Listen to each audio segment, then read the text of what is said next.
Hello friend, कैसे हैं आप लोग। तो आइए आज की टॉपिक में हम बात करने वाले हैं शासक और इमारतें में। आज हम बात करेंगे इसके नेक्स्ट टॉपिक जिसका नाम है अभियांत्रिकी, कौशल तथा निर्माण कार्य के बारे में आज हम बात करने वाले हैं। क्लास, जब हम बात करते हैं अभियांत्रिकी कौशल, तो अभियांत्रिकी का मतलब क्या होता है। अभियांत्रिकी का मतलब होता है इंजीनियरिंग स्किल, मतलब कि बनाने के तरीके और उनके तकनीक किस प्रकार से हुआ करती थी।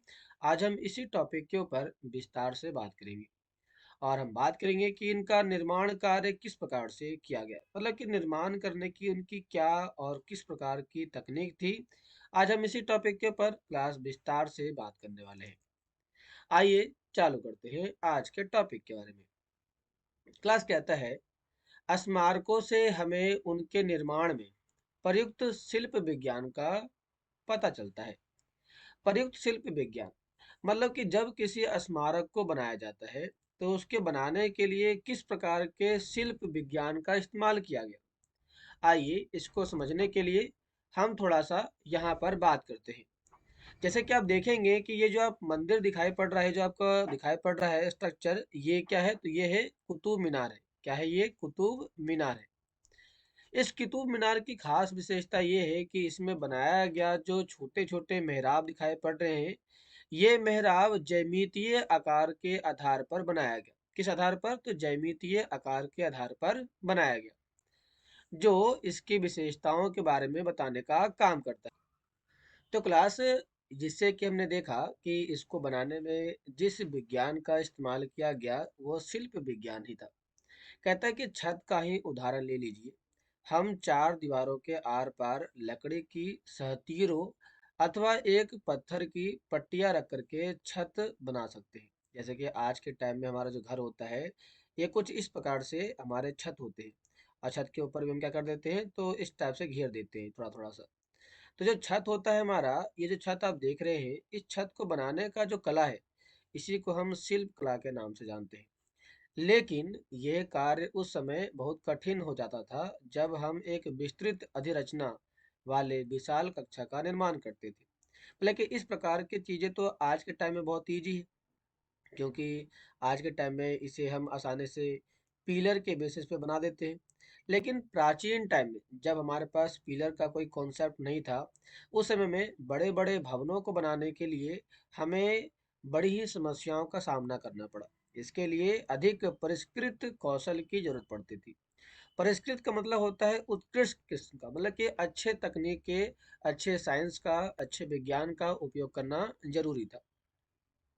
जैसे कि आप इसको देख सकते हैं, ये जो आप चित्र देख रहे हैं, अब देखो कितना ज्यादा ये मेहराब है। ये जो मेहराब है ये कैसा है, जबकि आज के टाइम में यदि ऐसा बनाया जाए तो ये टूट जाएगा, लेकिन प्राचीन टाइम में आपको जो बनाया गया था ये आज भी देखने को मिल जाता है।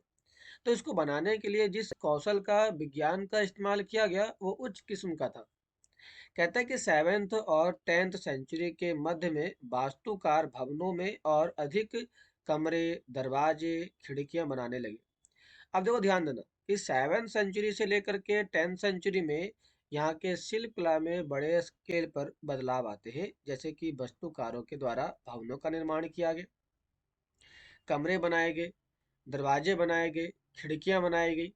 दरवाजे की बात करते हैं तो इस प्रकार का जो दरवाजा आप देख रहे हैं, ये दरवाजा आपकी 7 और 10 सेंचुरी के बीच में ही बनाया गया था। यदि हम बात करते हैं यहाँ पर कमरे के बारे में, तो कमरे कुछ इस प्रकार से बनाए गए थे। मैं आपको दिखाता हूँ। कुतुब मीनार के जो आंगन में कमरा बनाया गया था ना, शायद यहाँ पे दिया गया है, नहीं दिया गया है। जैसे कि हाँ देखो, अब देख रहे हैं आप यहाँ पर, यदि आप जामा मस्जिद गए होंगे तो जामा मस्जिद में जो हिस्सा देख रहे हैं, यहाँ पर बरामदा का जो इलाका है, इसको बनाने के लिए भी इस समय इसी प्रकार की तकनीक का इस्तेमाल बड़े स्केल पर किया गया था। आइए समझते हैं आगे। तो क्लास देखो कहता है यहाँ पर क्या कहता है कि छत, दरवाजे, खिड़कियां अभी भी दो ऊर्ध्वाधर खंभों के आर पार एक अनुप्रस्थ सहतीर रखकर बनाए जाते थे। सहतीर का मतलब होता है कि जैसे कि हमें बनाना है तो ऊपर हम जो पिलर देते हैं, ये पिलर, इसी पिलर को सहतीर का नाम दिया गया। कहता है वास्तुकला की यह शैली अनुप्रस्थ टोडा निर्माण, अनुप्रस्थ टोडा निर्माण कहलाती है। तो अनुप्रस्थ टोडा निर्माण क्या होता है, ये क्वेश्चन आपके पूछे जा सकते हैं कहता है कि 8वीं शताब्दी और 13वीं शताब्दी। अब हम बात करेंगे 8वीं और 13वीं शताब्दी की बात करते हैं। इस समय मंदिरों को बनाया गया, मस्जिद को बनाया गया, मकबरे और सीढ़ीदार कुओं को बनाया गया। सीढ़ीदार कुएं की बात करते हैं तो आपने शायद सुना होगा कि राजस्थान में इसी प्रकार के सीढ़ीदार कुएं बनाए गए थे। जो सीढ़ीदार कुएं बनाए गए थे, इस सीढ़ीदार कुएं को हम यहाँ पर नाम देते हैं, इसे कहते हैं बावड़ी नाम देते हैं। क्या कहते हैं? बावड़ी कहते हैं। और बावड़ी का मतलब होता है कुआं। और आपने यदि 100 का नोट देखा होगा तो 100 के नोट के पीछे जो बनाया गया है डायग्राम, वो रानी की बाव है। देखो लिखा होगा, रानी की बाव लिखा होगा। तो बाव का मतलब होता है बावड़ी या कुआं, जो सीढ़ीदार बनाया गया था। बावली भी इसे कहा जाता है। से जुड़े भवनों के निर्माण में इस शैली का इस्तेमाल बड़े स्केल पर किया गया था। तो इस प्रकार की चीजों को बनाने में किस तकनीक का इस्तेमाल किया गया? अनुप्रस्थ टोडा निर्माण तकनीक का इस्तेमाल किया गया क्लास। यहाँ पर बात कहता है अधिरचना का मतलब क्या होता है? तो भूतल से ऊपर किसी भी भवन के निर्माण को या भवन के ऊपर के भाग को अधिरचना कहते हैं। मतलब जमीन के ऊपर बनाया गया जो संरचना होती है, इसी को अधिरचना कहा जाता है। यहाँ पे कहता है कि राजस्थान के बूंदी में स्थित रानी जी की बावड़ी, देखो आ गया ना बावड़ी, उन 50 बावड़ियों में से सबसे बड़ी है, जिसका निर्माण पानी की आवश्यकताओं की पूर्ति के लिए किया गया था। अपनी स्थापत्य सुंदरता के लिए विख्यात इस बावड़ी का निर्माण 1699 ईस्वी में रानी नाथावत जी ने, जो बूंदी के राजा अनिरुद्ध सिंह की रानी थी, के द्वारा किया गया था। तो ध्यान देना क्लास, यहाँ पर रानी की जो बाव थी कब बनाई गई थी? 1699 में बनाई गई थी। और यही बाव आज के टाइम में आपको मिल जाती है, 100 रुपए के नोट के पीछे देखने को मिल जाता है क्लास। तो आइए देखते हैं यहाँ पर। तो अगला तो कहता है कि 11वीं शताब्दी से प्रारंभ मंदिर का निर्माण। अब यहाँ पे बात करने वाले हैं कि 11वीं शताब्दी के टाइम में हमारे भारत के अंदर बड़े स्केल पर मंदिरों का निर्माण कराया जाना चालू हो चुका था। तो आइए देखते हैं कौन कौन से मंदिर इस समय बनाए गए थे क्लास। देखो आइए कहता है कि चित्र 3.1। आइए बात करते हैं चित्र 3.1 कहाँ पर है। तो देखिए क्लास, ये जो चित्र देख रहे हैं ना, ये चित्र 3.1 है। शिव की स्तुति में बनाए गए कंदरिया महादेव मंदिर का निर्माण। देखो ये जो मंदिर का नाम है, इसका नाम क्या है? इसका नाम है कंदरिया कंदरिया महादेव। ये कंदरिया महादेव का मंदिर है। इसका जो निर्माण था, किसने करवाया था? उसका निर्माण था चंदेल चंदेल राजा ने करवाया था। तो चंदेल राजा का नाम क्या था? राजा धंगदेव था। क्या था नाम था उसका? राजा धंगदेव था। तो धंगदेव ने कंदरिया महादेव मंदिर का निर्माण कराया। कब कराया? तो 999 में करवाया। 999 999 में किया गया था। मंदिर की योजना अब चित्र 3 बी में देखते हैं। ये जो चित्र बी देख रहे हैं ना, 3 बी, इसमें मंदिर के निर्माण की तकनीक बनाई गई है कि मंदिर को किस प्रकार से बनाया जाएगा, कैसे बनाया जाएगा, जो इसमें बताया गया है। तो क्लास कहता है कि एक अलंकृत द्वार से इसके प्रवेश भाग और मुख्य सभा भवन, जहां नृत्य का आयोजन होता था, पहुंचा जाता है। चलिए हम बात करते हैं इसके माध्यम से। तो ये मेन गेट है। आप यहाँ से आगे जाएंगे। जैसे आगे जाएंगे तो आगे जाने के बाद ये आपको मिलेगा, सभा मंडप मिलता है। क्या मिलता है? सभा मंडप मिलता है। ये जो आप देख रहे हैं, ये जो भवन आप देख रहे हैं, ये इसी को कहते हैं हम महामंडप कहते हैं। महामंडप कहते हैं। थोड़ा सा और अंदर जाते हैं तो आपको दिखाई पड़ता है ये वाला हिस्सा। इसे हम कहते हैं गर्भगृह कहते हैं। गर्भगृह कहते हैं। और यहीं पर आपको मंदिर के अंदर मूर्ति की स्थापना की जाती है। यहीं पर हम मूर्तियों को बना रखने का काम करते हैं। महामंडप का जो उपयोग होता है, महामंडप का उपयोग होता है नृत्य के लिए, होता है हवन के लिए, होता है और विभिन्न प्रकार के अनुष्ठानिक कार्य के लिए किए जाते हैं। कहता है कि प्रमुख देवता की मूर्ति मुख्य मंदिर या गर्भगृह में रखी जाती है। धार्मिक अनुष्ठान इसी जगह संपन्न किए जाते हैं तथा इसमें केवल राजा और उनका निकटतम परिवार पुरोहित एकत्र हुआ करते थे। मतलब कि मंदिर जहाँ मूर्ति रखी जाती है, वहीं पर हवन कीर्तन होता है और हवन कीर्तन के अंदर राजा, पुरोहित और राज परिवार के लोगों को ही इसमें शामिल होने का पूरा पूरा अधिकार दिया गया था। कहता है कि खजुराहो समूह में राजकीय मंदिर सम्मिलित थे, जहां सामान्य जनमानस को जानने की अनुमति नहीं थी। ये मंदिर सुपरिष्कृत उत्कीर्ण मूर्तियों से अलंकृत था। मतलब कहता है कि इस प्रकार के मंदिर के अंदर सामान्य लोग जा नहीं सकते थे, मतलब कि आम लोगों को जाने से यहाँ पर मना किया गया था। ये थे इसके बारे में मेन पॉइंट क्लास। क्या आपको समझ में आया यहाँ तक? क्लास इसी में हमारे पास एक नेक्स्ट टॉपिक आता है जिसे कहते हैं तंजावुर के राज राजेश्वर मंदिर का शिखर। आइए बात करते हैं तंजावुर के राज राजेश्वर मंदिर के शिखर के बारे में। यदि बात करते हैं तो उस समय के मंदिरों में सबसे ऊंचा ये मंदिर माना जाता है। मतलब कि 8 और 13 सेंचुरी के बीच का सबसे जो ऊंचा मंदिर था वो कौन सा था? तो वो था राज राजेश्वर मंदिर था। इसका जो निर्माण कार्य था वो आसान नहीं था, क्योंकि उन दिनों कोई भी क्रेन नहीं होते थे। शिखर के शीर्ष पर 90 टन का पत्थर ले जाना बहुत भारी होता था। उसे व्यक्ति अपने आप उठाकर नहीं ले जा सकते थे। इसीलिए इस काम के लिए वास्तुकारों ने मंदिरों के शीर्ष तक पहुंचने के लिए चढ़ाईदार रास्ता को बनाया। जैसे कि यहाँ तक जाना है तो यहाँ तक जाने के लिए एक चढ़ाईदार रास्ता तैयार किया, एक ढाल तैयार किया। इस ढाल की जो लंबाई होती थी वह लगभग 4 किलोमीटर से भी ज्यादा हुआ करती थी। 4 किलोमीटर से भी ज्यादा, ताकि चढ़ाने में आसानी हो सके। कहता है कि रोलरों के द्वारा भारी पत्थरों को इस रास्ते से ऊपर चढ़ाया गया। इस काम के लिए 4 किलोमीटर से ज्यादा लंबा पथ तैयार किया गया, जिससे चढ़ाई बहुत खड़ी ना हो। मंदिर बन जाने के बाद इसे गिरा दिया गया, लेकिन उस क्षेत्र के लोगों ने मंदिर निर्माण के अनुभव को काफी लंबे समय तक याद रखा।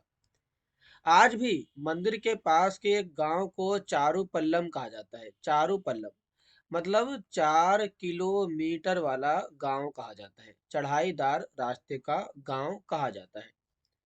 इसके बारे में कहते हैं तो कहता है कि दो मंदिरों के शिखर में आप क्या अंतर देखते हैं? क्या आप ये समझ सकते हैं कि राज राजेश्वर मंदिर का शिखर कंदरिया महादेव के मंदिर के शिखर से दुगना है? तो इसकी जो हाइट है वह दुगनी है। लेकिन दुगनी तो है, लेकिन फिर भी बात यह आती है कि इतनी दुगनी होने के साथ साथ ये इतना समृद्धशाली कैसे है? आइए थोड़ा सा ना मैं आपको यहाँ पर कंदरिया महादेव शिव मंदिर के बारे में एक बात और बताता हूँ, जो मैंने अभी छोड़ दिया। जब हम मंदिर में प्रवेश करते हैं, जब हम मंदिर में प्रवेश करते हैं तो मंदिर में प्रवेश करने के साथ साथ यहाँ पर तो होता है महामंडप, जिसमें हम विभिन्न प्रकार के काम अर्चना करते हैं, या नाच गान समारोह होता है। लेकिन जैसे ही आप अंदर की ओर जाते हैं तो अंदर की ओर जाने के बाद यहाँ पर तो होता है हवन कीर्तन होते हैं, राजा होता है, दरबारी होता है, राजा के परिवार वाले होते हैं, सब यहाँ पे काम करते रहते हैं। और जो पूजा पाठ हो जाने के बाद लोग क्या करते हैं तो परिक्रमा करते हैं। तो परिक्रमा ऐसा नहीं कि ये बाहर जाके करेंगे, ऐसा नहीं होता। ये बाहर जाके नहीं करते, बल्कि ये जो आप रास्ता देख रहे हो ना, ये रास्ता, इसी रास्ते में ये लोग परिक्रमा किया करते थे। और इसी पथ को हमने नाम दिया था, उसका नाम क्या था? उसका नाम था परिक्रमण पथ, नाम दिया गया था। परिक्रमण पथ नाम दिया गया। इसी से चारों ओर घूमने का ये लोग काम किया करते थे क्लास। थोड़ा आगे देखते हैं तो कहता है कि 12वीं शताब्दी में दो प्रौद्योगिकी एवं शैली संबंधी परिवर्तन दिखाई पड़ते हैं। दरवाजे और खिड़कियों के ऊपर की अधिरचना का भार कभी-कभी मेहराबों पर डाल दिया जाता था। वास्तुकला का ये चापाकार रूप है। जैसे कि आप ये जो देख रहे हो ये डायग्राम, ये चाप के आकार का है। कैसा है? तो ये चाप के आकार का है। जैसे कि आपने 10th क्लास में पढ़ा होगा कि हमारे पास जब हम इस प्रकार के डायग्राम बनाते हैं तो इसे हम कहते हैं चाप। ये क्या होता है? ये जो है ना आपका, ये चाप होता है। तो इस चाप के डायग्राम के आधार पर ही हमने इसके नाम दिया क्या? हमने नाम दिया चापाकार, नाम दे दिया। क्ला देखो इसमें कहता है क्या, निर्माण कार्य में चूने पत्थर और सीमेंट का इस्तेमाल बड़े स्केल पर किया गया। मतलब बनाने के लिए चूने पत्थर का इस्तेमाल किया गया और सीमेंट का इस्तेमाल किया गया। यहाँ पर जो सीमेंट का हम इस्तेमाल करते थे वो अच्छी श्रेणी का हुआ करता था, जिसमें पत्थर के टुकड़ों के मिलाने से कंक्रीट बनती थी, और इसकी वजह से विशाल ढांचे का निर्माण आसानी से और तेजी के साथ होने लगा। देखने के लिए चित्र 6 में निर्माण स्थल पर एक नजर डालते हैं। आइए देखते हैं चित्र 6 कहाँ पर है। तो ये जो डायग्राम आप देख रहे हैं, ये डायग्राम चित्र 6 का ही है, जहाँ पर बनाने के लिए इस प्रकार के देख रहे हैं आप, ढलान का बनाया गया, ढलान बनाया गया है, ताकि आसानी से चढ़ा जा सके इसको। यहाँ पे देख रहे हैं कि जो बनाने का काम कर रहे हैं ये लोग सीमेंट और चूने पत्थर का इस्तेमाल कर रहे हैं ताकि इसकी मजबूती और बढ़ सके। इसमें कहता है कि बताइए कि मजदूर क्या कर रहे हैं, कौन कौन से औजार दिखाए गए हैं और तथा पत्थरों को ढोने के लिए किन साधनों का इस्तेमाल किया जा रहा है। जैसा कि आप देख सकते हैं कि यहाँ पे घोड़े, गधे, बैल सभी का इस्तेमाल किया गया है। थोड़ा सा बात करते हैं तो कहता है कि मेहराब के मध्य में डाट अधिरचना के भार को मेहराब की आधारशिला पर डाला गया। जैसे कि इसका जो बड़न होगा, इसका जो भार होता है, इसके भार को कम करने के लिए इसका जितना भी बड़न है, जितना ही भार है, वो इसके पिलर के ऊपर डाल दिया गया है। इसको समझने के लिए आप यहाँ पे समझ सकते हैं कि मेहराब का विशुद्ध रूप अलाई दरवाजे का मेहराब, कुब्बत अल इस्लाम मस्जिद दिल्ली, ये सारी चीज़ें देखने को मिल जाती है।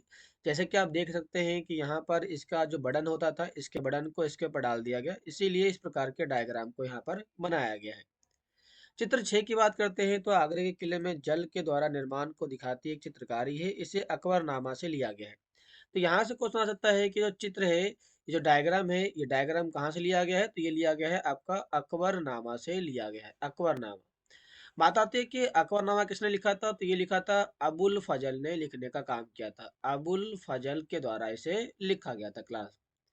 तो आज की टॉपिक में हमने बात किया यहाँ पर कुछ विशेष मंदिरों के बारे में, मस्जिदों के बारे में, निर्माण की कला के बारे में, अभियांत्रिकी कौशल और निर्माण के बारे में आज हम विस्तार से बात कर ली। क्लास यदि आज के टॉपिक में कोई डाउट है तो जरूर बताइए और वीडियो को सब्सक्राइब लाइक जरूर करें। तो मिलते हैं नेक्स्ट क्लास में क्लास।